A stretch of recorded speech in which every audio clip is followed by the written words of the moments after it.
being here on the stormy day. I know it's tough to get outside in weather like that. So I know most of you, but if I don't know you, welcome. My name is Tyler Denmead. I'm a fellow and director of studies in education at Queens College, and it is my pleasure to welcome Dr. Amilcar A to Queens College on behalf of the Education Society here at Queens. Before I introduce Dr. Pereira, I just want to say a few things. This talk will last around 15 minutes or so. You will be hard-pressed to believe, but this room gets transformed into a badminton court, and badminton begins at 6. So we're going to leave here at 6. I know, amazing. And I welcome all of you, if you'd like to congregate in the Q bar afterwards and socialize. There's a cash bar there. And there's a guitar over there because Dr. Pereira was a professional musician, was. And he was warming up before you got here, singing and playing. It was fantastic. So maybe he'll perform for us a little bit in the Q bar at 6. Okay. I also just wanted to acknowledge Dr. Catherine Muller, who's not here with us this evening, but she was instrumental in organizing this talk, and she's really sad that she couldn't be here, but we're grateful to her for introducing Dr. Pereira to Queens. Okay, so Dr. Pereira is an associate professor of history education in the Faculty of Education at Federal University of Rio de Janeiro, where he teaches in graduate and undergraduate courses on race relations and Afro-Brazilian histories. He also coordinates the research group on anti-racist education. He is the author of many articles and books, including the 2013 book, The Black World, Racial Relations and the Constitution of the Black Movement in Brazil, and the 2021 book, which I believe is right here, Narratives of Reexistence, Anti-Racism, History, and Education, both in Portuguese. Amilcar is currently a British Academy visiting professor in Cambridge's Faculty of Education. His project, Anti-Racism in Education, History, Social Movements, and Knowledge Production in Universities in Brazil and the UK, contributes to transnational understandings of Black diasporic struggles in the field of education. He's exploring how the histories of anti-racist struggles in the UK and Brazil have created the terrain for potential changes in racial relations in recent decades. The project focuses on the role of elite universities like the Federal University of Rio de Janeiro and University of Cambridge in these struggles for a more just future in two countries with distinct yet interrelated colonial histories of enslavement. The project combines archival research on the Black movement's history in UK with oral history interviews with Black leaders, including with students and faculty of the University of Cambridge who are engaged in anti-racist activities on campus. Please join me in welcoming Dr. Pereira here to Queens to discuss this topic.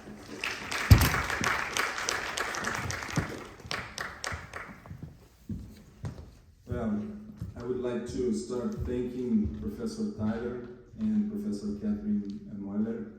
Unfortunately, she can't be here today, but she was fundamental she actually made it possible for me to come as a visiting professor to Cambridge, so I'm really grateful to Professor Catherine, and I hope she's going to be better very soon. Well, I'm going to start talking with you about colonialism and racism, starting from transnational perspective. I'm going to focus on this presentation more in the history and the activism against racism in Brazil. But everything I'm going to say here is, you can understand, you can see through this transnational perspective, because racism, as long as the idea of race, are products of the colonialism. So the same colonialism, the process of colonialism that made it possible the accumulation of wealth in the Western European societies in the modernity, is the same colonialism that made it possible the creation of the modern idea of race, and then the racism, and it affects the whole world, especially in the 19th century through the imperialism, the Western European imperialism.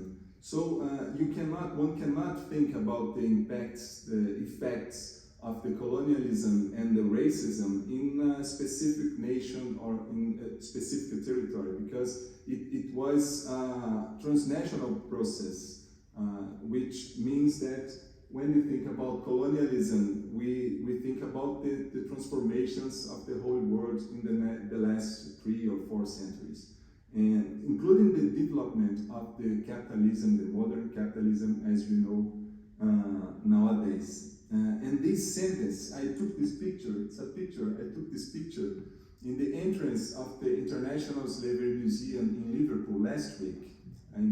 I'm trying to understand, as Professor Tyler said, the black activism against racism, and especially in the area of education here in UK, because I've been doing research on the black movement in Brazil for a long time, about 20 years now.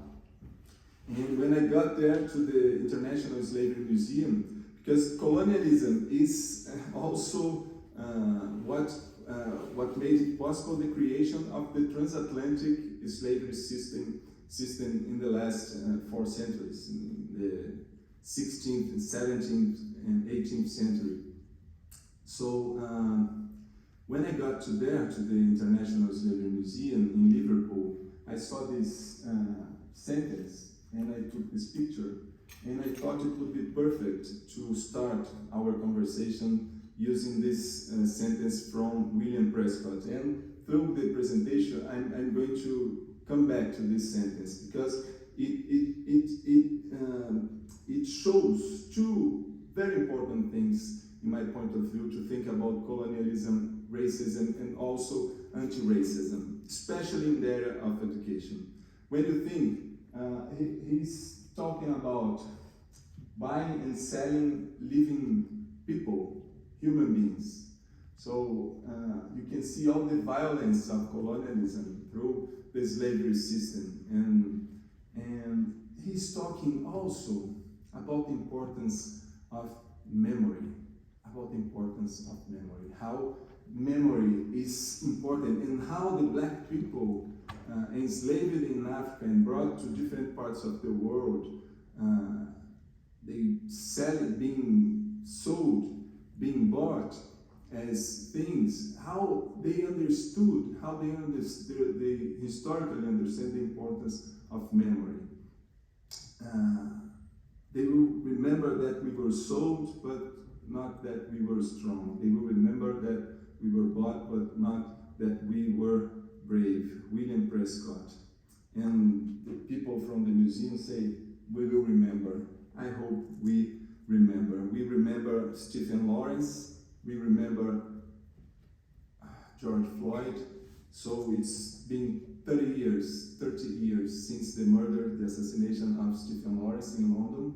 You probably have heard about this, but 3 years ago, the assassination of George Floyd, both cases of racial violence, linking all this transnational perspective, not only on when you think about racism, but also about anti-racism, because the murder of Stephen Lawrence and the murder of George Floyd happened in different contexts, in different times, in different places. They had enormous impact in the black movement in different parts of the world, because everybody was in the streets fighting racism after these 2 terrible episodes of racial violence. And I went to Liverpool, as I told you, last week, and I did an interview with an important black leader from Liverpool, Jimmy Jagney, and I was he was telling me about an episode of violence he suffered in 1978, when he was a 14 years old young man coming back from the school, going to home, and a car of the policeman attacked him, and he was so surprised because the police should protect him, and he was doing nothing. He was just coming back from the school with the clothes from the school, And they took him to another place, and he was so scared. And he started thinking about racism, about the importance of struggle against racism, fighting racism after this violence, racial violence episode he suffered in 1978. But in Brazil, in the same year of 1978, it was the creation of the Unified Black Movement, the Movimento Negro Unificado, which is the most important black organization in the second half of the 20th century. It's a big organization. It can be found in different parts of Brazil. And it was created in 1978 exactly because of the murder of a black young man in a street of São Paulo, supposedly because he was stolen an apple in a fair in the street. So he was brought by the policemen to the police station, and they killed this young man.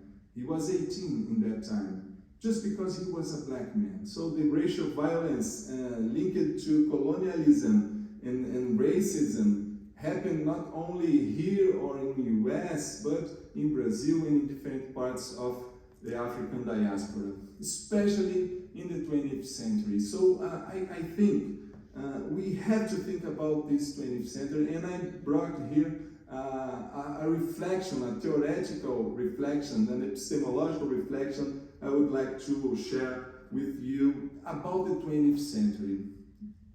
So W.B. Du Bois, one of the most important intellectuals of the black movement in the early 20th century, in the beginning of the 20th century, he said in his book, The Souls of Black Folks, it's a very important book, in 1903, so in the beginning of the 20th century, he said, the problem of the 20th century is the problem of the color line.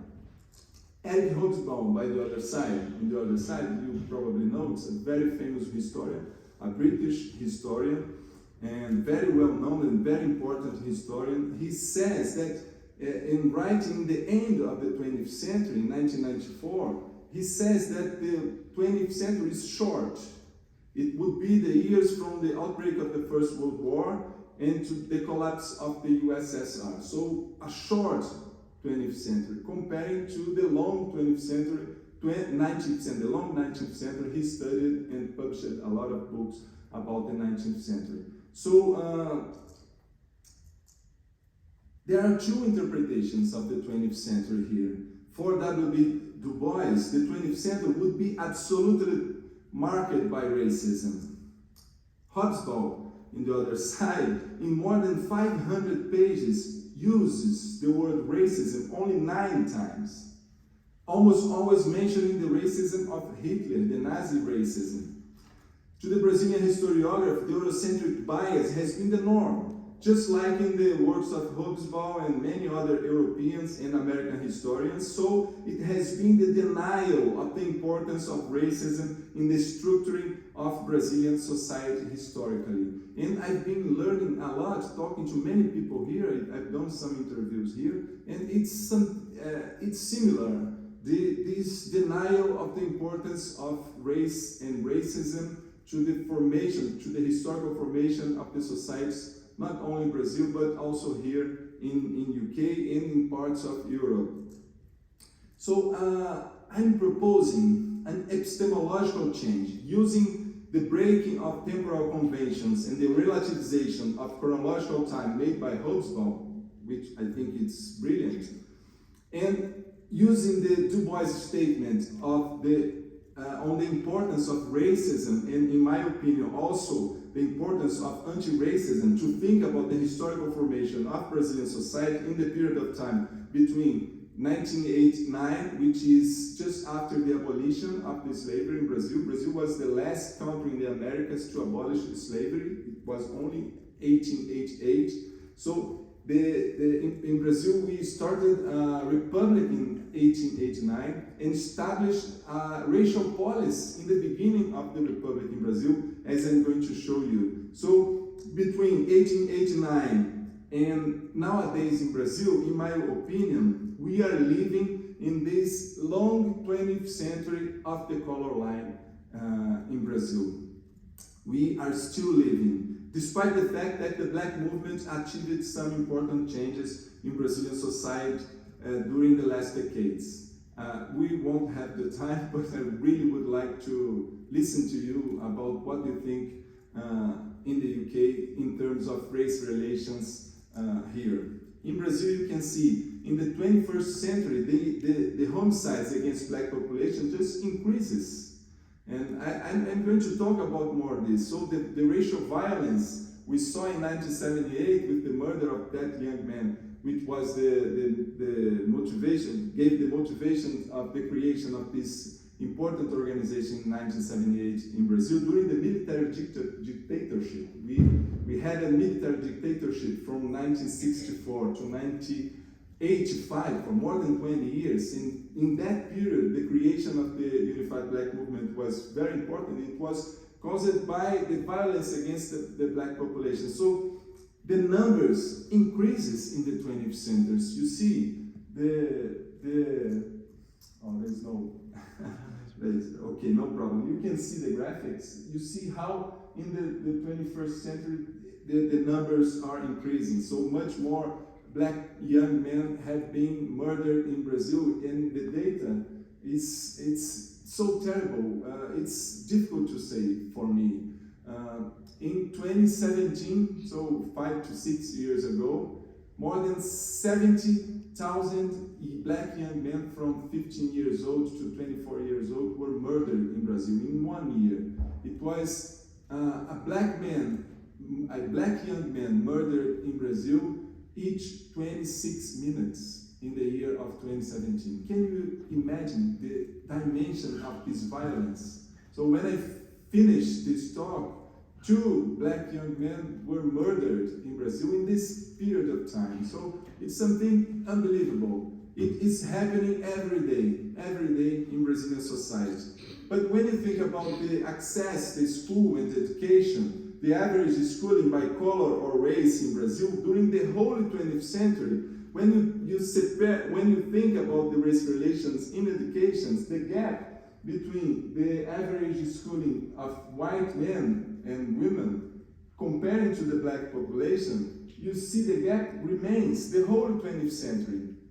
So if there is no public policies to fight racism in education, the inequality remains, and it's a mark of the 20th century. So I'm affirming here that there is a racial policy in Brazil, a racial policy that started with colonialism, right? Brazil was colonized by Portugal, and we became an independent empire in 1822, and the majority of the population was Black people. And I say why? I don't know if you know, but Brazil received about 5 million enslaved people from Africa. So the second biggest population of African descent in the whole world is Brazil, Brazilian society. Only Nigeria has more Black people than Brazil. So Brazil is a big country. We are more than 220 million people. So 56% of the Brazilian population is made up of Black people. So it's more than 120 million people in Brazil. So in the 19th century, the majority of the population were Black. So in the first republic, in the beginning of the republic in Brazil in 1989, so one of the first law opened Brazil to migrants, but for Africans and Asians, because they were trying to create this process of whitening the nation, especially during the First Republic. So I said 5 million enslaved people from Africa brought to Brazil in 300 years of the slavery transatlantic trade, right? In less than 40 years, in the beginning of the Republic in Brazil, about 3.5 million European people were migrated to Brazil, and about the half part, about 2 million people subsidized by the Brazilian governments to make it possible to whitening the nation. So the biggest first public policy in the First Republic in Brazil was the migration policy, so was a racial policy, an attempt to create a white nation in Brazil. And this was, this was used to explain to the population, not only in Brazil, but in international forums, the project of Brazil. It would be through miscegenation to make it possible to widen the nation. This painting from Modesto Brocos was used by João Batista de Lacerda, the director of the most important scientific institution in Brazil at that moment, the National Museum. He came to the first Universal Congress of the Races here in London, and he brought this painting to present his thesis on the colors of Brazil. And he was saying that the mixed Brazil of nowadays has in whitening in one century its perspective and solution, using the Brocos painting and with a caption, the Negro becoming white in the third generation by the mixing of races. So Marisa Correia, a very important professor from University of Ana, the Unicamp in São Paulo, she said in her famous book, As Ilusões da Liberdade, she said, before being thought in terms of culture or in economic terms, the nation, the Brazilian nation, was thought in terms of race.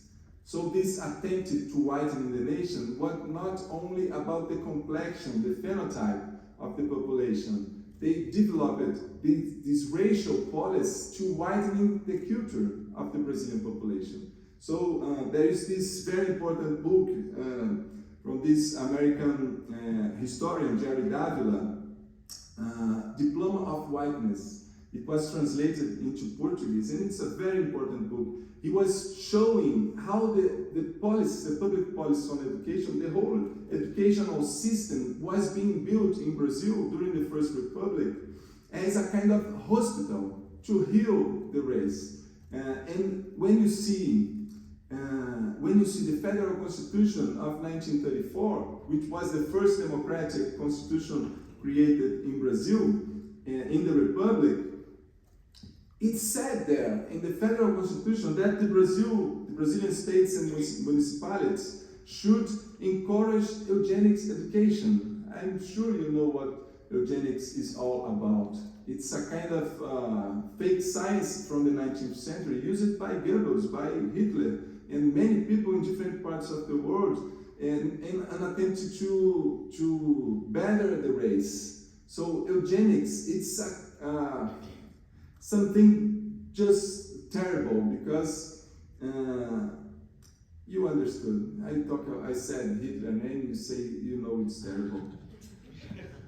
And it was in our federal constitution, and saying that the education should be engaged in this movement of eugenics, which is something really unbelievable. But it didn't work. It didn't work. It was impossible. As I told you, the majority of the population is made up of blacks. So it was just crazy, racist ideas in the First Republic, in this dream of becoming a European society in Brazil. So it was just not possible. So in the 1940s, they created the power in Brazil, which is white. They created another solution. We would not be white anymore, but they create this idea of racial democracy. And the most interesting is that this idea of racial democracy was used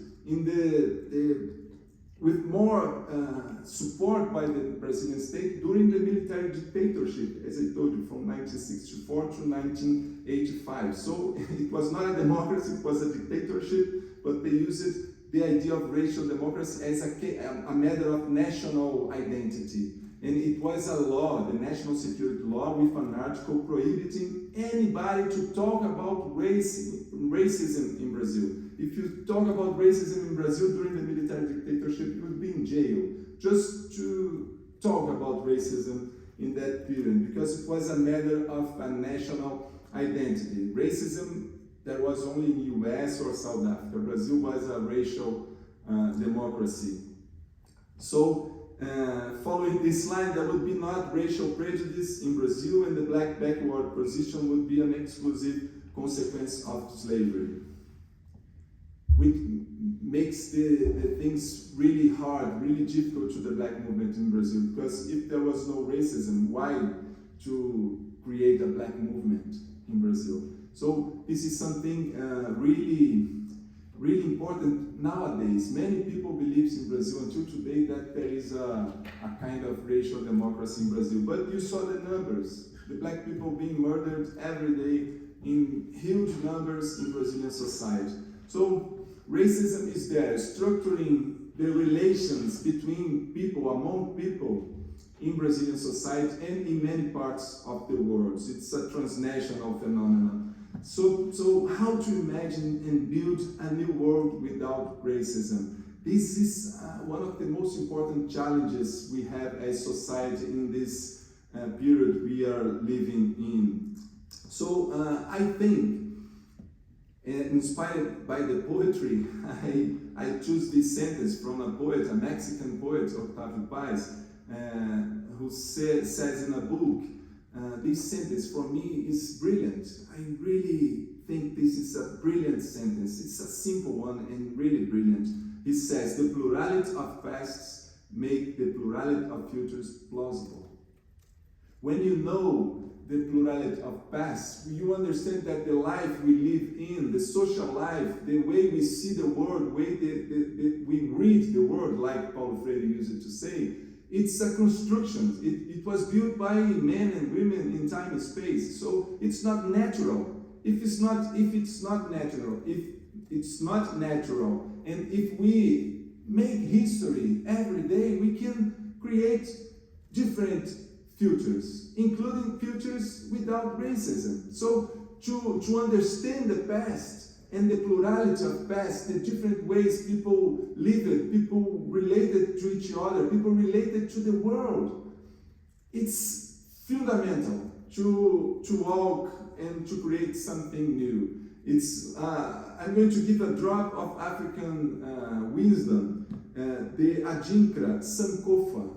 Do you know the Adinkra Sankofa? That symbol. The people, the Ashanti people, actually the Akan peoples, and the Ashanti people, especially in Ghana, in part of Western Africa, they didn't have the letters and the vocabulary, the grammar we have, but they had this group of symbols which they used to teach about many things. Sankofa is one of the symbols they call Adinka.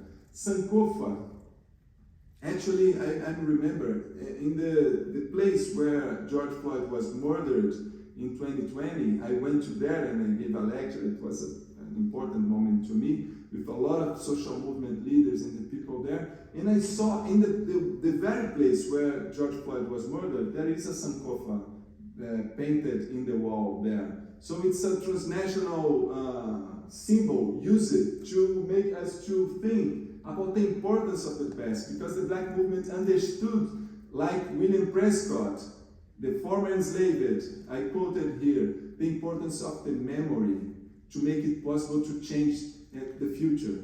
So the Sankofa is a bird who walks ahead but look back.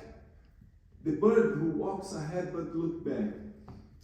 Return to the past to give new meaning to the present and to build the future. This is something really, really, really important to the black movement all around the world. And this wisdom in the symbol, it's an important source for us to think about the importance of the past to build the new future. Not only the past, the action gives new meaning to the present, look into the past to build the future. And this is, when I think the plurality of past, I think this map is great. I used this in this book.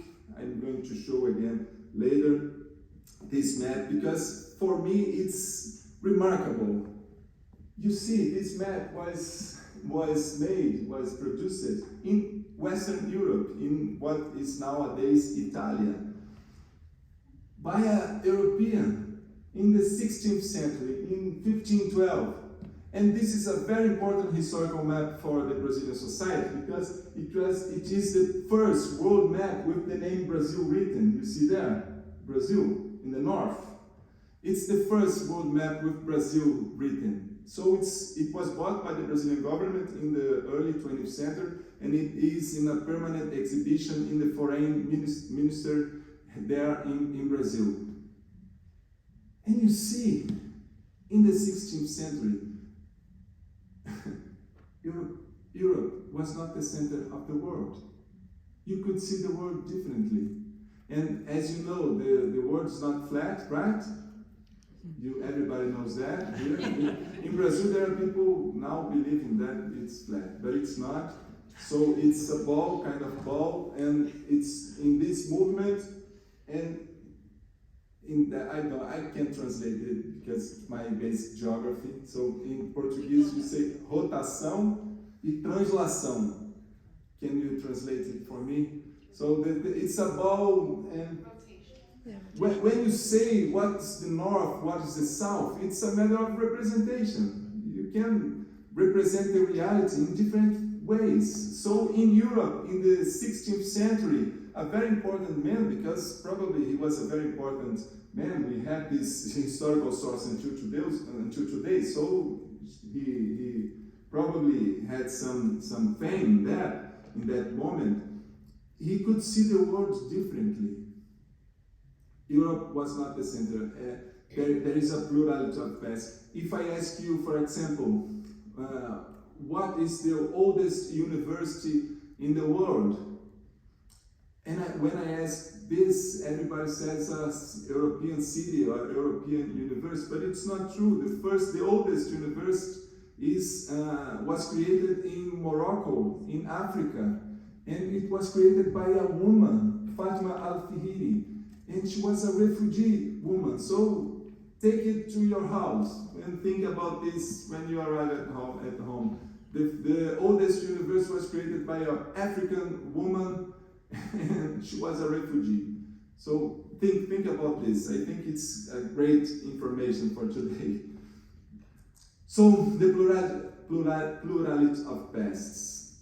The anti-racist struggle in history and education. As I told you, when you think about the sentence of William Prescott, the importance of memory, the Black movement understood, and I've been doing research on the Black movements in US and Brazil for a long time, as I said.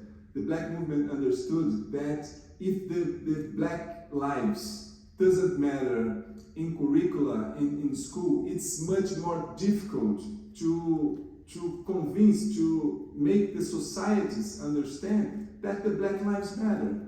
So to take these memories, these histories, and these other possibilities of producing knowledge created by Black people through history, if you don't bring this to schools, to the curricula, it's really difficult to make the society understand that the Black lives matter. And I love this sentence from Amilcar Cabral. It's not me. Actually, I don't know if you are aware, Amilcar Cabral was one of the most important leaders of the world in the 20th century. He was an African leader, and he was someone recognized as an important leader from north to south. When he was murdered, there was a headline in the New York Times saying the death for a symbol of hope. Amilcar Cabral was celebrated in US and in USSR in the period of the Cold War. He was a very, very important African and world leader in the 20th century. He was murdered by the colonizers, the Portuguese colonizers, in 1974. 1974. But he was an intellectual. He wrote a lot of books, and he helped a lot to the development of the anti-racist struggle in the world, because his books were translated into English, into French. He wrote in Portuguese. He spoke Portuguese. He studied in Portugal. And Amilcar Cabral was called by Paulo Freire, another very important educator. Paulo Freire used to call Amilcar Cabral as the educator of the revolution. I would talk more about this, but I don't have the time. And Amilcar A used it to say that the political struggle is a cultural fact. All the political struggles happens in culture, because for him, the culture is a dynamic synthesis of the social life, of the life we live in. So it's a synthesis, but it's dynamic, because culture is always movement. Culture is not stopped in time and space. We are always creating. And he understood, Amilcar A understood, that the political struggle is at the same time a cultural fact and a cultural factor. When you are in the struggle, you are producing new ways of seeing things, of understanding the world, new signs, new possibilities. So you change, you produce new culture. So this dynamic synthesis is changing through the struggle made by people like you and me. And Paulo Freire used it to say that to educate is a political act. There is no neutrality. If you are educating, you are acting politically. So if you understand that through political struggle, you can produce new culture and understand the plurality of pasts, maybe we can together produce new culture, new possibilities of being, of producing knowledge, of being happy in this world we are living in here, changing and transforming our future. So it's really important to take the Black memories in educational process, but not only. This is something I've been studying for a long time. In many different places where I was talking about this, people understood that I was talking only about the resistance. So anti-racism, anti-racist, it's not about the resistance, not about to respond racism and to respond oppression, to answer to that difficult situation. Anti-racism is also, in my point of view, a possibility of creating new worlds, of creating other possibilities of being in the world, not only resisting but re-existing, but creating other possibilities, creating other worlds. And this is a song from Emicida, a very famous rapper in Brazil nowadays, and in his song called São Pixinguinha, he says that, sabe onde o Brasil nunca foi colônia? Na flauta do Pixinguinha. You know where Brazil was never a colony? On the flute of Pixinguinha, of Alfredinho do Catumbi. Because the Black Brazilian population was creating, was producing, and was not only resisting, was also re-existing, producing new ways, new possibilities, new possibilities of being in a better situation, in a better world. And I love this. Conceição Evaristo, she's now like an Orisha. She's very important, one of the most important writers in Brazil nowadays. And she wrote one of the chapters of my last book, the book I edited. And in this book, she says, and I love this sentence, she says, that thinking about this plurality of past, she says, the Brazilian nation should return to quilombola praxis as a paradigm of struggle. The quilombola saga can inspire our process of struggle, of re-existence. What means quilombola? Quilombo, do you know what means quilombo? Quilombo is a Maroon community. It's a community created by the enslaved people who were able to escape. So they ran away from the farm and they created this other society. So there were quilombos, very big quilombos in Brazil, but small quilombos too.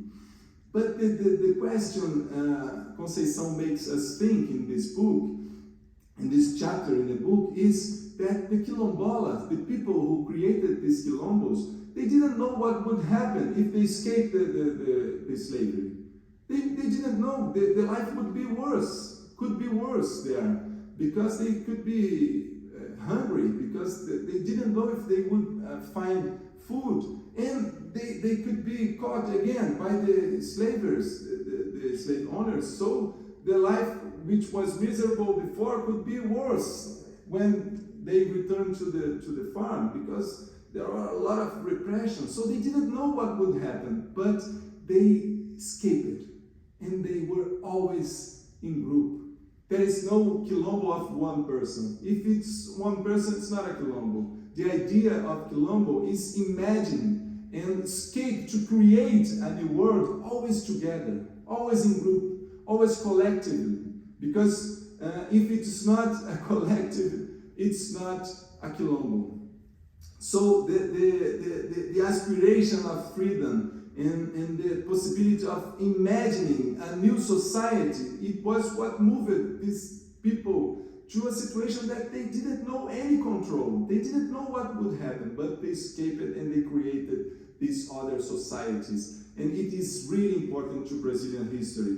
And it can inspire us in this moment where we don't control anything. We don't know what's going to happen with our world. But collectively, in group, we can make together find solutions, find possibilities, create other process of re-existence.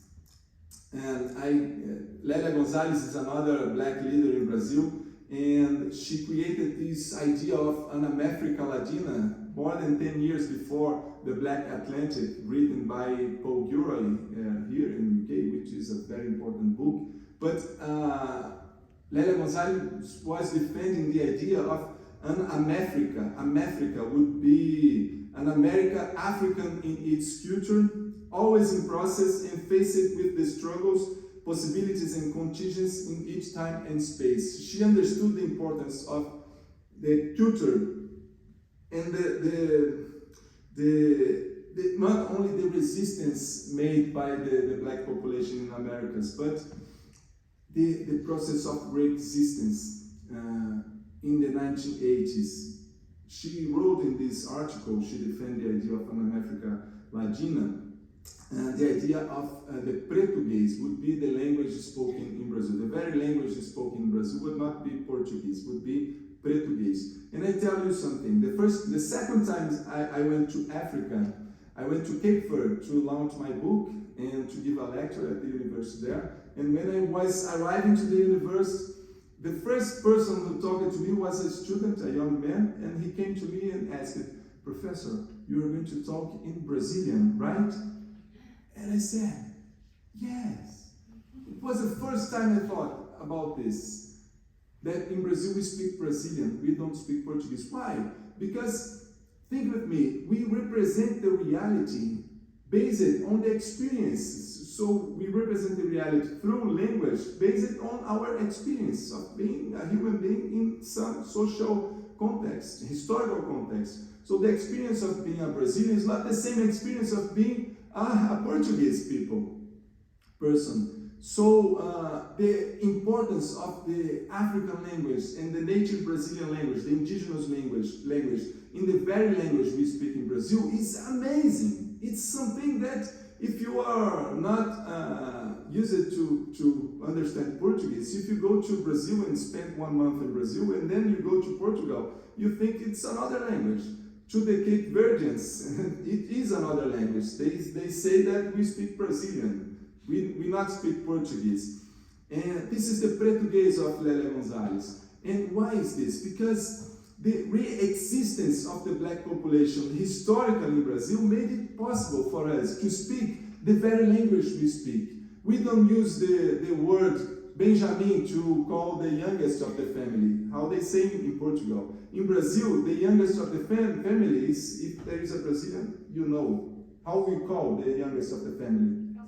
Caçula. Caçula. Caçula comes from where? Comes from Quimbundo, an African language. Because the caçula of the family is the youngest. It's not the Benjamin like it is in Portugal. So we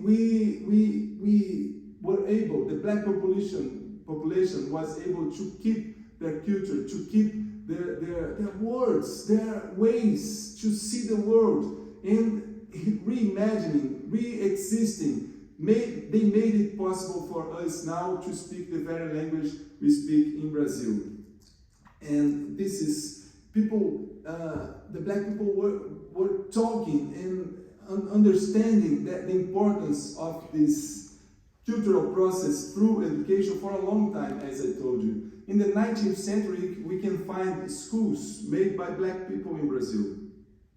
I brought this example, for me it's very important.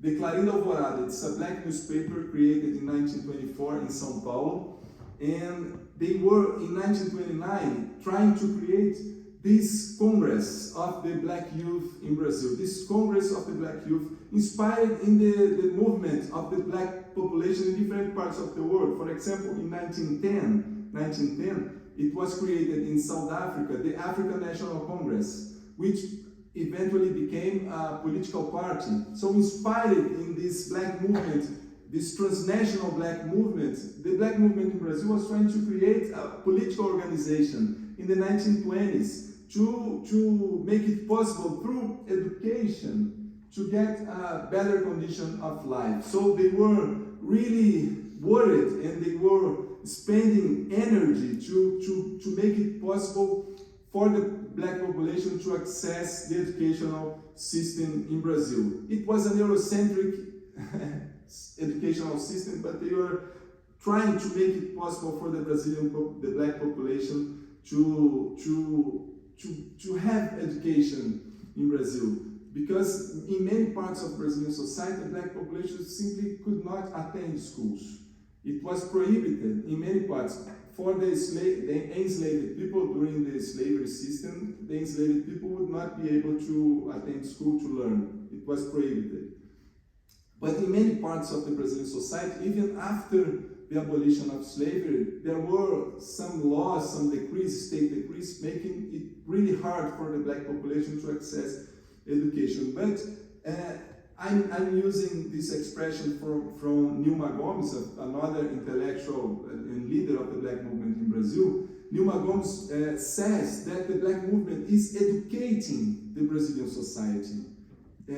They were fighting for accessing education, but at the same time, through the political struggle, the anti-racist struggle, the black movement has been educating the Brazilian society for the race relations. So since the 19th century, in face of racial hierarchies, the violence and discrimination, black people in Brazil organized, created schools in different institutions, and through the political struggles against racism, produced culture, which has been educating Brazilian society for the race relations through times. And I brought this example. That same organization I told you before, the Movimento Negro Unificado, in its Charter of Principles, they called for the reassessment of the role of blacks in Brazil's history. So in 1978, they were in understanding the importance of the history teaching, of the curricula, to make it possible for the society to understand that the black lives matter. So they were trying to change education, not only accessing education as it was in the early 20th century, but in that period they were fighting for transforming education through especially the area of history, the importance of memory, again, memory, because memory is the basis for the history and it's the basis for the identity. We all develop identities, social, cultural identities through our life. And it is based in the memory, the individual, the family, and the collective, the social memory we have been touched through our life. We develop this identity. So memory and history are really, really important, as I told you before, for the struggle against racism, not only in Brazil, but in the African diaspora. This is a photo, a picture from the National Convention of the Black, trying to influence the constitutional process after the finish of the military dictatorship we had in Brazil. It was 1986. We were a military dictatorship, a civil military dictatorship until 1985. So we were preparing a new constitution, a democratic one, and the black movement was there trying to influence, to creating other possibilities. And this is the basis of the federal law 10639 which made it mandatory. It was created and signed by Lula in 2003, and it made it possible. Changing culture in Brazil, which is going on until today, as you are going to see. This is very important. This federal law made it mandatory the teaching of African and Afro-Brazilian histories and culture in all schools of Brazil. This is amazing. This is something huge. But it was created by the Black movement through time, including the law was written by an organization of the Black movement, and it was signed by Lula in 2003. This is another picture of a manifestation of the Black movement in 1995. It was remarkable because it was the first time that in that period, after the military dictatorship in 1995, the Brazilian president received the Black movement, and the Black movement gave him a document with some demands. One of these is the development of affirmative action for blacks to access vocational courses and universities in areas of technology. So they were struggling to not only access the basic school, but also this place of power, which is the university. And they were able to achieve that. There is a federal law from 2012, signed by President Dilma, which reserved part, 50% of the seats in public universities, in federal universities, which are the most prestigious universities in Brazil. 50% are reserved by people who studied in public high schools, and part of this to black and indigenous people. So it has been changing the university. I became a professor at the Federal University of Rio, which is one of the most prestigious universities in Brazil, in 2009. And my students were white. I used to have 3, 2, sometimes 4 black students in a population which is made up in majority of black people. As I told you, 56% of the Brazilian population is black people. And in my seats, in my classes, I would have 2, 3, 4 black students. Nowadays it's different. More than half part of my students in the Federal University of Rio are made up of black people. So it's changed. It is something really remarkable. So to finish, I'm going to finish in 2 minutes. I did this research in 2018 with my group of research. I have a lot of graduate students, and we together created a digital form, and we went to 7 different states in Brazil. We got some money, some funds from different institutions, because we were trying to understand what would be the Black movement in 2018. And we did some questions, and this digital form was filled out by 261 leaders of the Black movement all around Brazil. And we asked it in this form, in your opinion, what is the most significant achievement of the anti-racist struggle in Brazil? And they said, almost 90% of them said that the quotas for blacks, these affirmative actions to make it possible for the black population to access the universities, was the most significant achievement of the anti-racist struggle. And in second place was the federal law, which made it mandatory the teaching of Afro-Brazilian history and culture in schools. Like William Prescott said, the importance of memory, the importance of history to change, to transform the realities and to build a new future. So it was the second most significant achievement of the Black movement. And we asked it also, in your opinion, what is the most urgent struggle of the black population today? What's more urgent for them? In the first place was the end of the police violence against black population. So you see that numbers of black young men being murdered every day, each 26 minutes in Brazil. So 83% of the black militants says that it was the most urgent.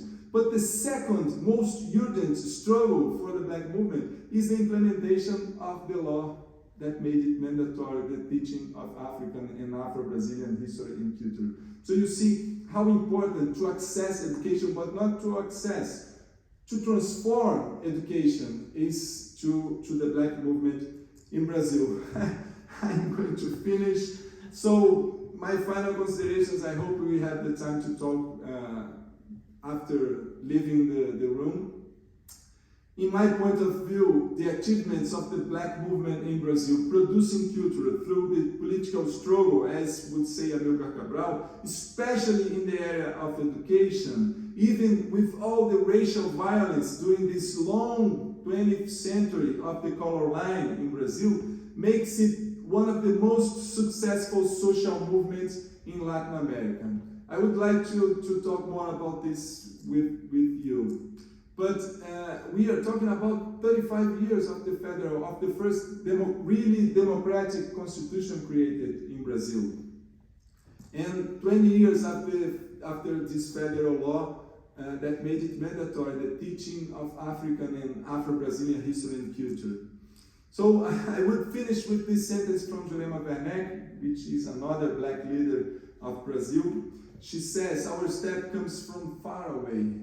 So I was remembering William Prescott and that sentence about the memory, about how the people fought, about how the people were strong, trying not only to survive, but to creating other worlds, other possibilities of being a human and in that violence period of the slavery system. Our steps come from far away, and they will not stop here. Thank you.